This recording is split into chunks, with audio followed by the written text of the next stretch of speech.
welcome to this guitar tutorial of MyMusicSchool.com. Today I'm going to take you through the different steps of learning a new song. So let's say there's a song that you really like and that you have been listening to over and over again, and now there's the point where you finally want to be able to play it on the guitar. So most of the time when we guitar players learn a song, we mostly learn the main riff of the song or the chords or whatever the guitar on the record is playing. But it's a good idea to also look at the other instruments and the other elements in the song to be able to incorporate them in your playing and have a better understanding of the whole song. Also, you might want to arrange the whole song for a guitar solo piece, so you're able to play all the elements of the tune on your own and without band.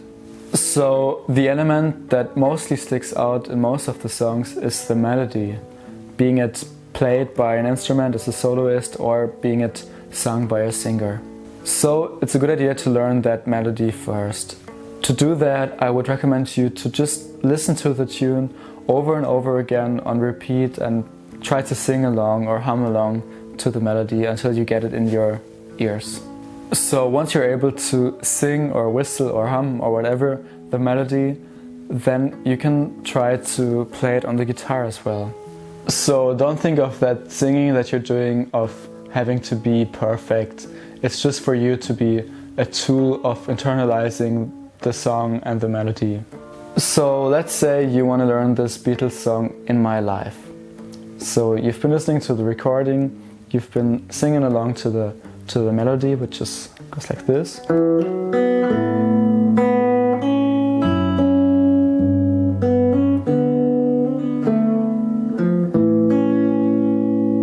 First part of the melody, and now you want to find the tonic center of this melody.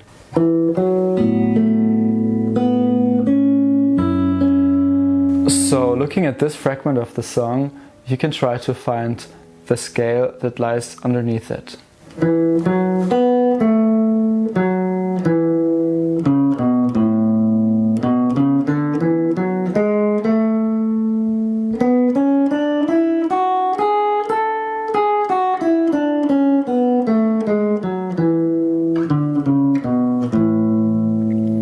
So you find out it's the key of A major. So based on that scale, that's gonna help you to play the whole melody of the song, and you can kind of work around those notes. In this case, there are some exceptions when you go further in the song. There's some notes that you won't find in that scale and that alter, but they're always very close to the notes that are in the scale. So I think you should be able to find them pretty easily. So let's try to play the whole melody, just rubato, really without time, just trying to search for the notes of the melody, and don't be afraid of playing some wrong notes, and really try to find out where they are.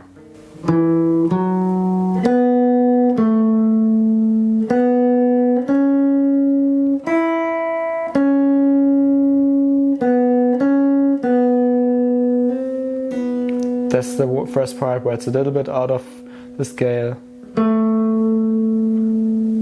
Then also here. But then you're inside of it again. Let's repeat this.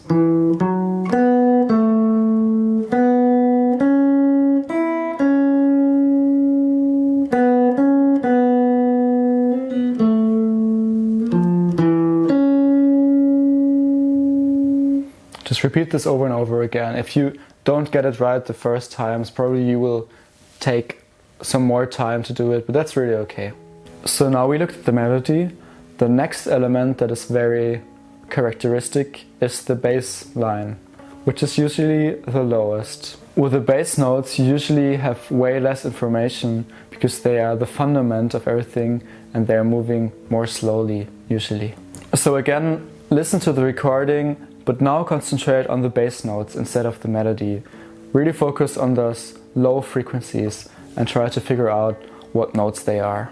And as for the melody, try to sing the bass notes first. Hum them along to the recording.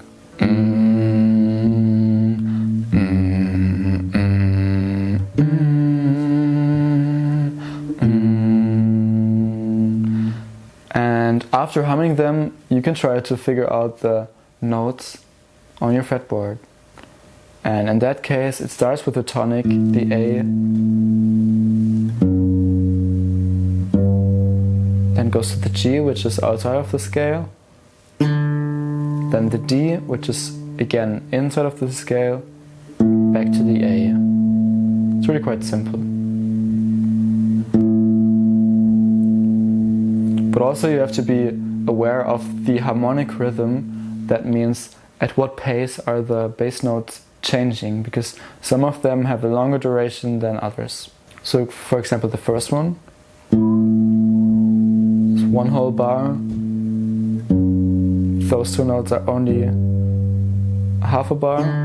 Then the D is again a whole bar. Back to the A is also a whole bar. And then it starts over again with the A.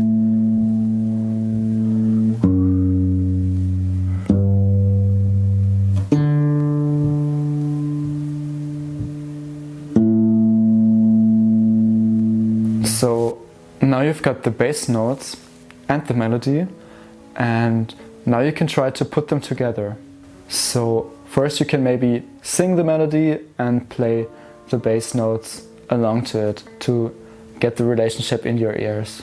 Da, da, da, da, da, da, da, da,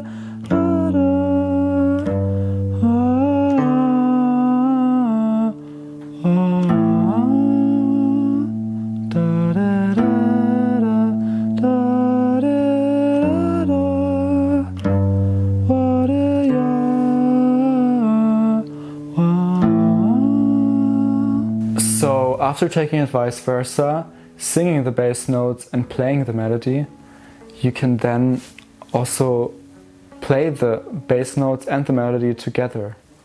That will make it sound really big. And that's not always so easy to do, but you can take it really melody bit by melody bit and bass note by bass note.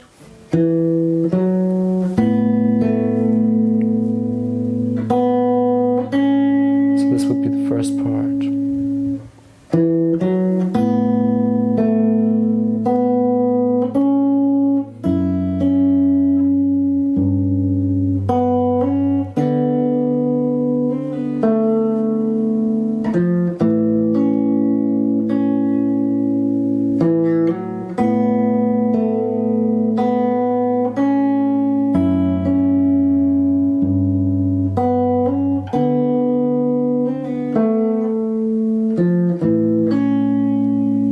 So just by playing the bottom and the top layer, which is the bass and the melody of a song, you hear that it already sounds like the complete song. You almost don't have to add anything else, but you can if you want, and that's a really good base for that. So thank you for watching this video. This was an introduction of learning a song step by step by looking at the bottom and the top layer. I'm Luca, and if you want to learn more about this topic, go to MyMusicSchool.com and book a lesson with me.